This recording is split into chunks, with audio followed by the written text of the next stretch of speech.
Assalamualaikum warahmatullahi wabarakatuh. Alhamdulillahirrabbilalamin. Puji dan syukur senantiasa kita panjatkan kepada Allah Subhanahu wa taala.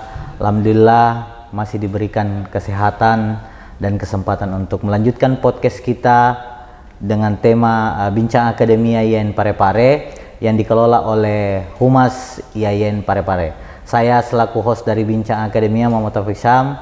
Hari ini kedatangan lagi seorang tamu dan beliau juga adalah seorang peneliti yang melakukan penelitian di tahun 2020. Assalamualaikum Pak Alfiansa. Waalaikumsalam warahmatullahi wabarakatuh. Ya, bagaimana kabar Kak? Sehat? Alhamdulillah sehat walafiat. Ya, Pak Alfiansa ini Insan Akademi IAIN Parepare, kebetulan beliau juga adalah dosen di Fakultas Suling Adab dan Dakwah dan di Syariah kan ya? Di Syariah. Nah, beliau melakukan penelitian di tahun 2020 yang mengangkat tema terkait tentang eksistensi media cyber pada perguruan tinggi Islam. Nah, yang menarik dari penelitian ini Kak, saya melihat bahwa di dalam penelitian Kak Alfiansa ini mengangkat terkait tentang bagaimana perguruan-perguruan tinggi Islam khususnya yang ada di wilayah Sulawesi Selatan, di Ajataparan dan Sulawesi Barat sendiri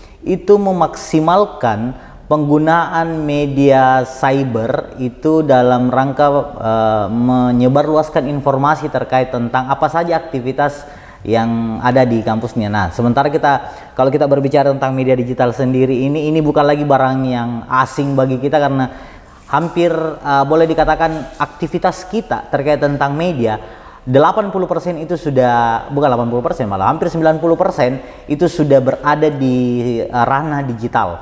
Nah, ketika kita berbicara tentang pemanfaatan media cyber atau media digital ini oleh perguruan tinggi keislaman dalam hal penyampaian informasi, nah inilah yang kemudian menjadi poin penting Kak, ketika kalau misalnya bertanya kepada Kak Alfian, apa sih dari poin penting ini yang melatar belakangi sampai Pak Alfian ini tertarik untuk mengkaji penggunaan media cyber di perguruan tinggi keislaman. Silakan.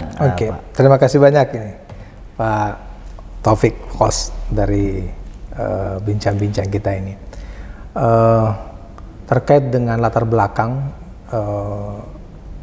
kenapa sih harus meneliti tentang ini misalnya?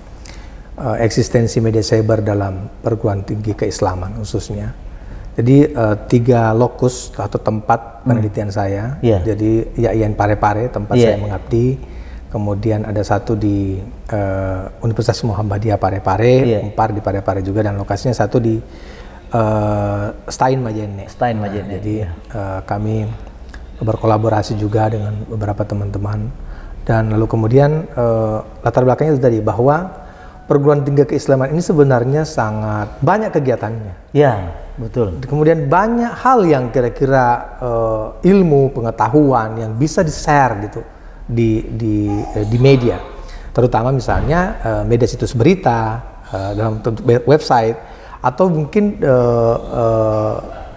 kita kategorikan media online atau media digital seperti misalnya Facebook, kemudian WhatsApp, YouTube dan sebagainya. Itu banyak hal gitu, dan ternyata hasil penelitian itu memang ada imbas atau ada efek kalau misalnya perguruan tinggi itu melakukan publikasi yang banyak, besar, secara masif dan menggunakan beberapa media misalnya ini ada websitenya, kemudian ada Facebooknya, ada juga WhatsAppnya dan sebagainya. Mereka memaksimalkan selalu lebih bagus. Apalagi kalau timnya yang mendukung di situ bagus. Termasuk salah satunya adalah IAIN Parepare yang menurut saya alhamdulillah meski mungkin belum terlalu maksimal, tetapi lumayan gitu. Jadi mereka up to date dan sebagainya. Salah satunya kan ini yang sekarang kita lakukan ini. Ini salah satunya adalah pemanfaatan media cyber ini yang kita lakukan. Ini adalah media cyber, jadi media online ceritanya melalui saluran YouTube. Nah, apa yang membuat itu jadi tergantung dari juga manajemennya. Betul. Sebagus apapun itu berita, sebagus apapun itu informasi, tapi tidak di-share, tidak ada kepedulian kita untuk men-share, itu tidak akan viral juga. Sama juga halnya misalnya berapa besar pun itu berita buruk misalnya, lalu kemudian kita menahan untuk men-share-nya, tidak akan ter-share juga gitu kan. Jadi bagaimana kita berkolaborasi antara misalnya tim humas dengan teman-teman mahasiswa, teman-teman akademisi, dosen dan tenaga pendidikan, begitu juga alumni. Nah, jadi akhirnya hasil penelitian kita menunjukkan waktu itu bahwa salah satu Yayan Parepare ini termasuk masif dalam publikasi media online atau media cybernya. Lalu kemudian alhamdulillah peningkatan jumlah mahasiswanya semakin bagus, apalagi didukung dengan sarana dan prasarana termasuk SDM mungkin, tenaga pendidik, ya dosen dan sebagainya. Dan saya kira Stein Majene, Unpar juga akan lebih memasifkan lagi, insya Allah akan bagus. Begitu juga dengan perguruan-perguruan tinggi yang lain. Jadi tidak boleh lagi kita menafikan, kita berdoa saja, kemudian kita tidak berpromosi. Betul. Sebesar apapun kegiatan kita lakukan, lalu kemudian kita tidak publikasikan, itu tidak akan berefek. Tapi sekecil apapun itu kegiatan kita, tapi kita masifkan melalui publikasi media, terutama menggunakan media digital ini, itu lebih bagus lagi. Betul. Nah, betul. Apa yang disampaikan sama Pak Lutfi ini memang terkait dengan kondisi pemanfaatan media yang hari ini yang digunakan oleh beberapa kampusnya di kampus kita sendiri di Yayan Parepare. Bagaimana memaksimalkan kan kalau kita bicara Pak terkait tentang media digital. Kalau media digital ini kan boleh dikata penggunaan media digital ini kan free, ya. Boleh dikata dia banyak pilihan untuk tidak berbayar. Kalaupun kita mau berbayar, ya itu kita dapat yang fasilitas yang lebih bagus.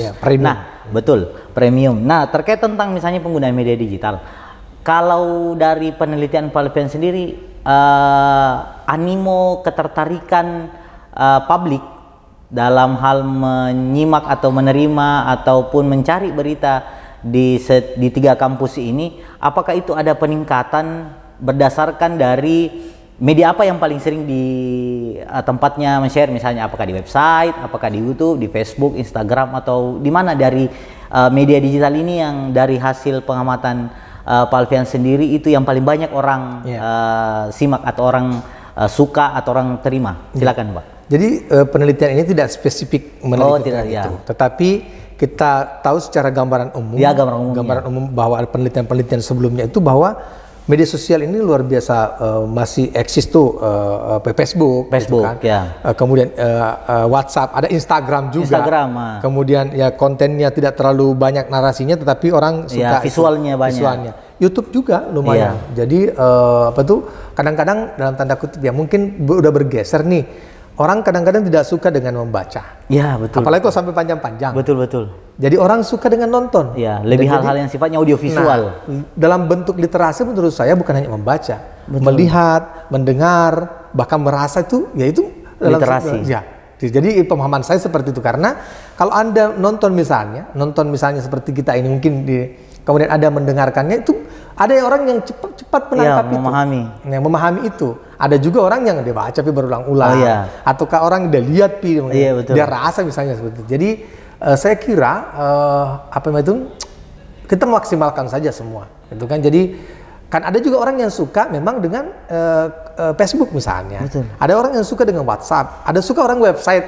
Kenapa? Kalau website ini juga memang karena kan saya membedakan itu bahwa media sosial berbeda dengan media cyber, situs berita, gitu kan. Jadi media situs berita itu biasanya itu sudah terverifikasi, gitu, atau kayak berbadan hukum minimal, PT. Sekarang nggak boleh CV lagi untuk bikin media.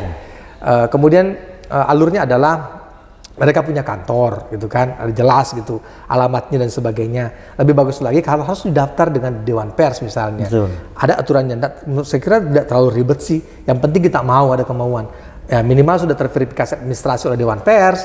Kemudian selanjutnya lagi Dewan Pers akan turun meneliti apakah betul ada kantornya, ada betul karyawannya, dan itu terverifikasi faktual. Nah kalau humas Pak begitu harus juga pakai standar itu? Enggak menurut saya.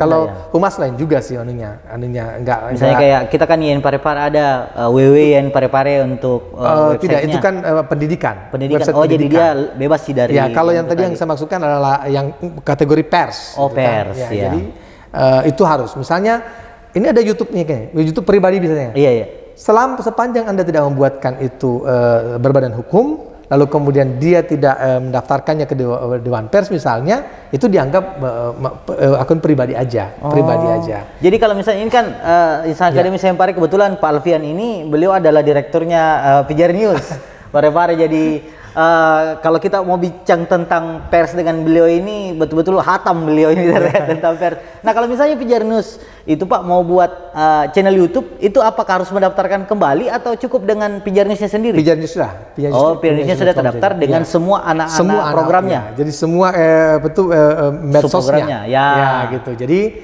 saya kan kebetulan juga salah satu koresponden atau jurnalis TV nasional, ya perlu disebutkan mungkin. Tapi itulah bahwa era digital sekarang ini, kalau di media cyber itu Anda bisa membaca berita, Anda bisa nonton, dan ada semua di situ satu kali. Yang penting ada internetnya dan ada kuotanya kan. Perizinannya satu kali? Satu kali itu. Jadi perizinannya itu satu kali. Misalnya dilaporkan bahwa ini PTA misalnya. Jadi yang dilaporkan biasanya itu websitenya. Ya, dan nanti akan mengikut nih medsosnya yang lain. Dengan persyaratan harus tadi itu semua. Iya, rata-rata itu website platform digital yang besar-besar seperti yang di Jakarta itu rata-rata punya Facebook juga, kemudian WhatsApp juga, Instagram juga, rata-rata punya karena untuk penyebarannya. Kalau dulu koran dalam tanda kutip, sekarang masih ada koran kan kita salurkan dari kantor ke kantor. Dari ini kan tidak, jadi ekosistemnya klasik itu. Meski dalam tanda kutip koran itu kita masih hargai, saya berasal dari koran juga dulu awalnya. Lalu kemudian kan jeda waktunya untuk memverifikasi, kemudian mengediting dan sebagainya itu agak panjang. Berbeda dengan media online. Hari ini kita bisa bicara begini, 10 menit kemudian kita bisa. Atau misalnya editingnya cepat langsung itu. Ini pun kalau misalnya sementara live juga ini bahkan bisa sambil langsung dinonton ini itu bisa. Jadi itulah. Jadi intinya kalau saya selain perguruan tinggi keislaman, semua lembaga-lembaga yuk masifkan. Dan kita bisa berkolaborasi dalam tanda kutip. Bagaimana sih bikin judul yang menarik? Sebenarnya biasa Pak Taufik, ada mungkin kegiatan sangat menarik, tapi judulnya kurang menarik, akhirnya orang baca. Jadi harus minimal sepadan dengan tagline judulnya. Jangan juga judulnya bombastis, tapi isinya betul. Jangan sampai clickbait jadinya. Tadi ini sebelum datang ke sini kami ketemu Pak Rektor gitu kan, dan betul. ketemu dengan beberapa pimpinan-pimpinan media di wilayah Taparang, berdiskusi, dan ternyata Pak Rektor Yayan Parepare luar biasa tanggap bagaimana itu menjalin kerjasama, terutama nanti adik-adik mahasiswa kita yang dari jurusan jurnalistik Islam dengan komunikasi penyiaran Islam bisa terserap langsung masuk ke itu, apalagi dengan program MBKM itu. Nah kalau misalnya begini Kak Alfian, ini kan kalau kita bicara MBKM ini, kita ini asik ini ngobrolnya ini kalau sama orang media memang ini. Kalau misalnya ada kalau jurnalistik Islam dan KPI ini kan sudah jelas memang dia basisnya media. Nah kemarin ketika kami ikut itu MBKM, kalau misalnya ada anak, karena saya Pak itu kebetulan saya di PAI itu mengajar mata kuliah pendidikan jurnalistik. Nah ketika misalnya nanti anak PAI mau program Merdeka Belajarnya magangnya itu di Pijar, apakah juga bisa Pak? Bisa sama sekali. Saya kebetulan adalah sarjana komunikasi, jurusan jurnalistik, salah satu perguruan tinggi di Istiqomah Fajar lah. Oke, jadi angkatan pertama dari Fajar. Jadi ekosistemnya itu sudah jelas. Setelah kami selesai dari Istiqomah Fajar, itu langsung bekerja di anak perusahaannya Harian Fajar, dan banyak kan waktu itu. Saya termasuk salah satu bukan di Harian Fajar tapi di Berita Kota Makassar, tapi anak cabangnya waktu itu, dan teman-teman ada di Harian Fajar.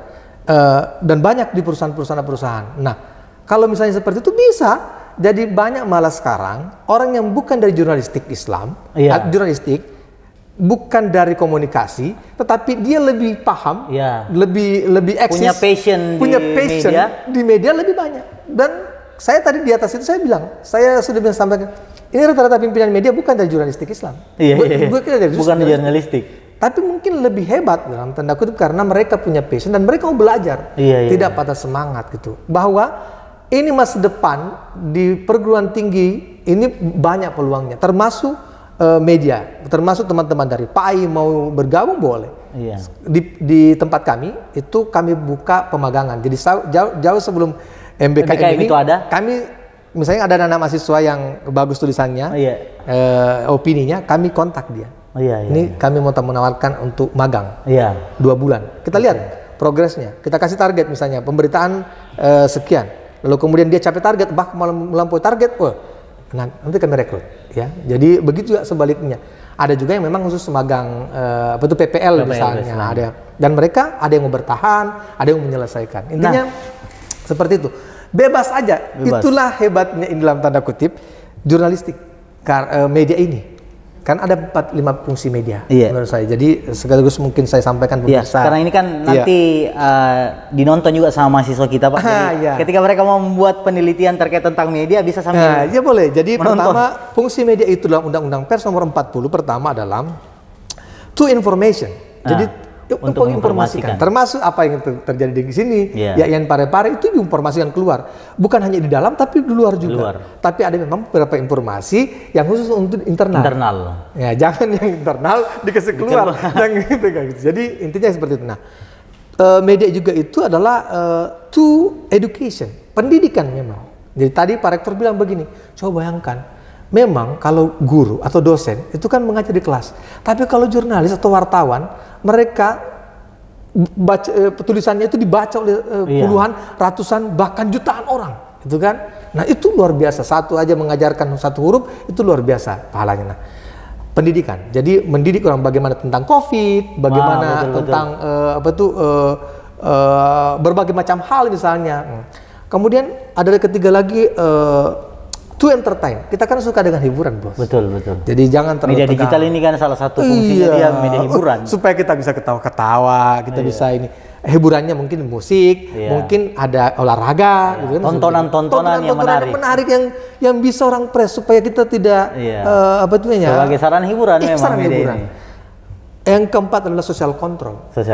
Jadi social control itu memang pilar keempat demokrasi itu kan pers. Jadi eksekutif, legislatif, yudikatif dan pers. Nah, jadi yang kelima adalah memang undang-undang pers itu menyebutkan dia lembaga ekonomi. Jadi pers itu khususnya untuk pers umum itu lembaga ekonomi. Jadi kenapa disebut lembaga ekonomi? Dia punya bisnis. Dari mana dibiayai? Dari iklan, advertorial, kerjasama seperti apa, bikin pameran, bikin apa yang bisa mendatangkan cuan atau duit untuk membuat perusahaan.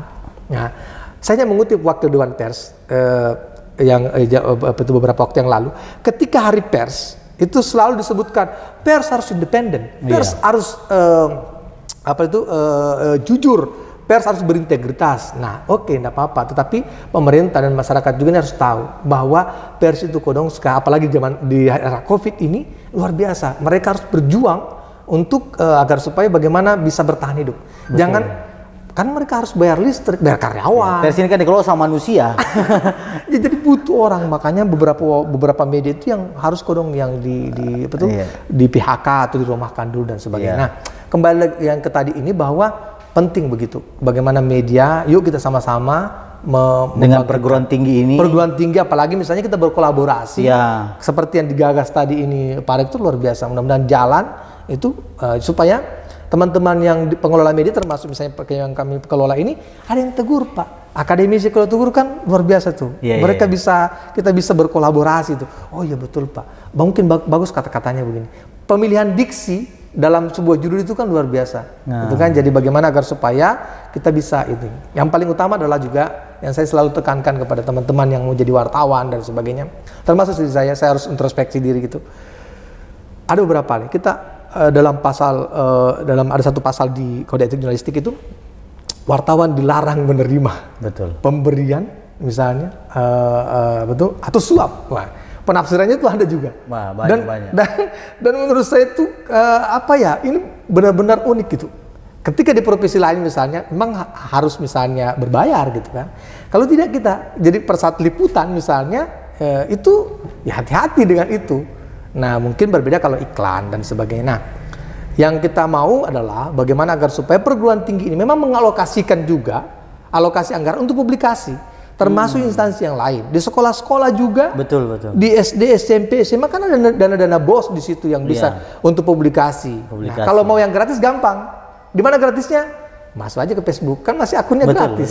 Di WhatsApp dan sebagainya. Instagram gratis semua. Cuman dalam tanda kutip, kalau dikelola oleh teman-teman secara profesional, secara profesional, tentu diksi, pemilihan katanya, judulnya dan sebagainya itu lebih bagus. Apalagi misalnya kalau kita kerjasama dengan itu bisa lebih masif gitu, lebih masif lagi anunya. Nah, seperti itu mungkin gambarannya bahwa. Ya, karena saya lihat Pak Alfian ini kayak misalnya Yayan Parepare itu kerjasama dengan Pijar, ada tadi saya lihat kemudian.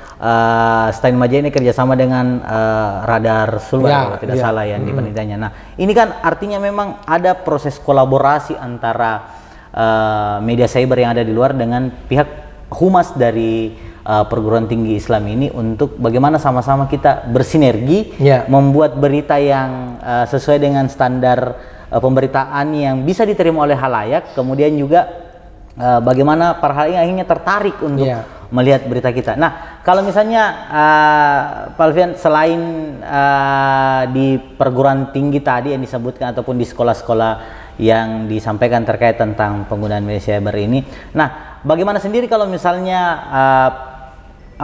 humas ini kemudian apa istilahnya ya, melakukan semacam kayak pelatihan misalnya jurnalistik seperti itu. Nah, apakah dari hasil penelitian Pak Alfian ini dari ketiga kampus ini memang sering mengadakan pelatihan jurnalistik atau sudah ada memang yang masuk di dalam ini adalah memang orang-orang yang punya basic jurnalistik? Nah, itu tidak spesifik ke situ sih penelitiannya juga. Tetapi yang intinya bahwa rata-rata itu memang harus ada pengelolanya ini. Pengelolaannya. Harus memang dikelola. Tidak bisa seperti mungkin Yayan Parepare lah, memang harus di perguruan tinggi yang lain juga ada, tapi itu harus dikembangkan lagi. Jadi mungkin kalau sebelumnya 1 atau 2 saja, mungkin ditambah lagi divisi-divisi yang lain kan, supaya lebih bagus lagi, lebih banyak lagi. Iya kan, kayak di Humas Yayan Parepare ini kan rata-rata teman-teman yang pengelola kehumasannya ini semua alumni komunikasi semua. Jadi minimal paham teorinya. Paham teorinya. Kemudian nanti prakteknya gitu kan, seperti itu. Jadi intinya kalau saya, dan itu kita harus tidak boleh puas diri. Betul. Saya saja hampir sejak tahun 96 masuk di kampus, dan 1 tahun langsung itu sudah jadi wartawan sampai sekarang, meski mungkin jadi tenaga pengajar yang bukan PNS gitu non PNS ceritanya, tapi kemudian belum mau berhenti gitu. Kenapa? Makanya tadi ketika saya diskusi dengan Pak Rektor dan sebagainya, mungkin dia belum tahu aja teman-teman yang berada di Yayan Parepare bahwa ini sumber terutama networking gitu. Networking di jejaring kita. Betul. Gitu. Nah, dan kemudian pengetahuan kita cepat gitu. Nah, terutama juga bagaimana bisa memilah nanti, seperti Pak Taufik kan pernah kita sama-sama di pelatihan literasi digital.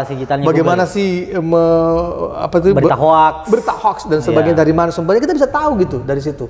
Kalau kita memahami ini, karena sekarang era digital, betul. Era informasi digital, literasi digitalnya. Coba bayangkan Pak, kalau misalnya mahasiswa yang men-share berita-berita hoax, dosen yang men-share berita-berita hoax, atau pejabat-pejabat tinggi, kan luar biasa berbahaya. Betul. Pasti orang meyakin, oh iya betul itu. Karena ini yang share. Iya, karena yang men-share ini adalah public figure. Gitu. Atau orang terdidik. Gitu. Jadi dia terdidik, personnya yang jadi jualannya ini berita. Dan saya kira insya Allah masa depan dunia industri media akan cerah kembali. Nah, ini kan memang belum. Kalau saya nggak salah, penelitian yang ini ada sekitar 43.000. Itu tahun 2016 terdata untuk media online.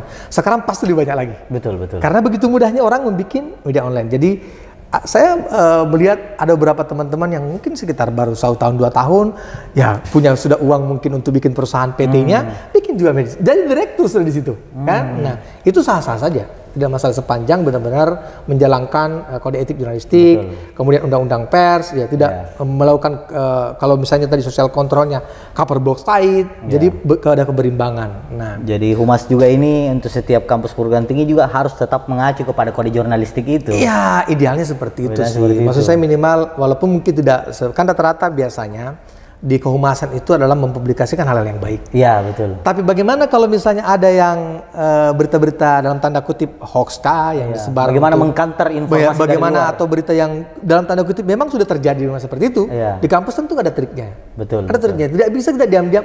Biarlah nanti seperti apa. Pasti ada triknya.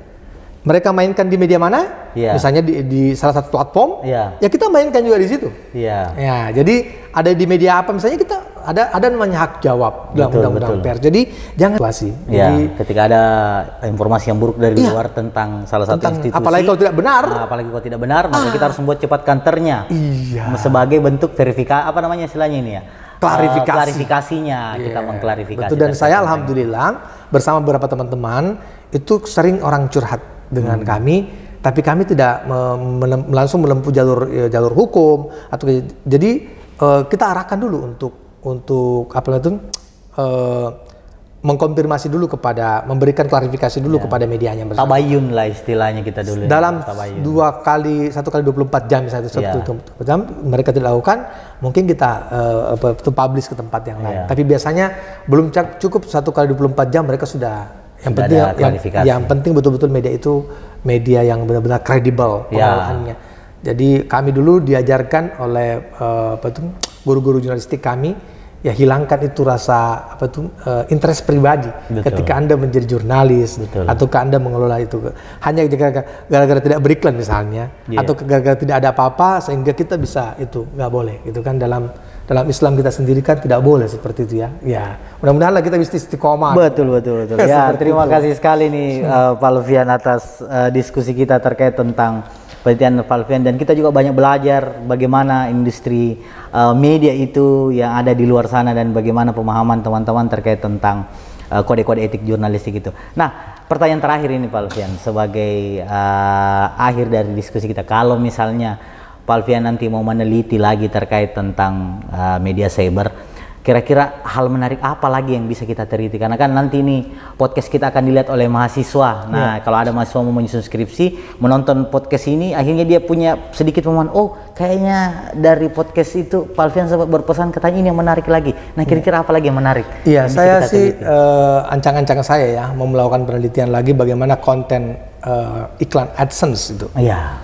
Ya itu mungkin. Kenapa? Karena dalam tanda kutip ada kan banyak tuh perusahaan platform yang bikin konten yang kira-kira tidak sesuai dengan judulnya. Jadi itu dianggap bahwa itu berita karena berada dalam website. Betul. Nah misalnya kan, nah coba bayangkan kalau misalnya seperti saya misalnya, sorry mohon maaf, ini agak apa itu namanya badannya agak offside, agak offside perutnya. Jadi di situ dapat iklannya bahwa iklan pelangsing. Iya. Cukup 1 minggu. Dan itu kalau kita tertarik klik baca betul-betul ya. Ternyata setelah diteliti oleh teman-teman, saya kan media kami tergabung di Asosiasi Media Cyber Indonesia. Betul. Jadi hanya sekitar 300 media dan itu ada kelas Detikcom, kemudian kumparan.com, metrotvnews.com dan banyak lah medianya. Itu ada kompas.com, waktu itu Mas Heru bilang bahwa coba telitilah sudah itu. Ternyata terteliti yang dimaksudkan itu bahwa ini peneliti dia pajang foto aja, bukan sebenarnya yang itu kan. Jadi kan istilahnya clickbait ya. Itu jadi orang clickbait dan itu kan dolar masuk ke situ ceritanya. Cuman hanya saja yang kita mau bahwa kita ini kan selalu menjaga integritas dan idealisme kita. Lalu kemudian kita dapat dalam tanda kutip uang dari situ, ya dalam tanda kutip mungkin memang yang cocok dengan itu. Dan sebagainya, tapi kan akhirnya menyesatkan yang lain. Kalau benar, tidak masalah. Masalahnya konten yang dia bikin ini adalah ketika kita klik, kita cari itu betul fotonya, kan bisa dan pakai sekarang Google Image ya, yang kita langsung foto, ternyata bukan peneliti ini gitu, dia hanya pasang-pasang fotonya aja gitu kan. Begitu juga yang lain-lain, ada iklan kutil, iklan caplo itu, iklan pembesar dan apa gitu dan ya segala macam. Banyak. Jadi itu yang menurut saya yang harus diteliti. Termasuk media kami sudah sortir, jadi kami nggak mau lagi. Bahkan mungkin dalam waktu dekat beberapa media-media teman-teman di AMS itu sudah menutup akses untuk orang beriklan. Kenapa? Karena kecuali kalau mereka bikin betul-betul konten. Karena ada beberapa kasus yang terjadi Dia hanya baca berita itu di tempat itu, padahal itu iklan atau tulis memang AdSense itu iklan, tapi kemudian dituntut nanti tuh karena merasa dilecehkan. Kenapa? Karena biasa kan ada mirip-mirip nama artis lah, betul. Padahal bukan itu. Jadi akhirnya itu yang bagus nanti menjadi bahan penelitian bagi media cyber atau media digital ya, terutama yang di kalangan pers gitu. Baik, terima kasih banyak Alfian atas bincang-bincang kita hari ini. Baik, Insan Akademisi yang pada itulah tadi bincang kita dengan Pak Alfian Sanwar terkait tentang penelitian beliau yang pernah beliau lakukan di tahun 2022. Semoga Insan Akademisi yang khususnya para adik-adik mahasiswa ketika nanti ingin mengkaji terkait tentang media cyber bisa menjadikan rujukan referensi dari penelitian Pak Alfian ini sebagai salah satu sumber referensinya. Baik, saya selaku host dari Bincang Akademia sore ini, Muhammad Tafisam, ingin pamit diri, ingin undur diri, mohon maaf atas segala kekurangan. Bila tauhid, assalamualaikum warahmatullahi wabarakatuh. Terima kasih banyak.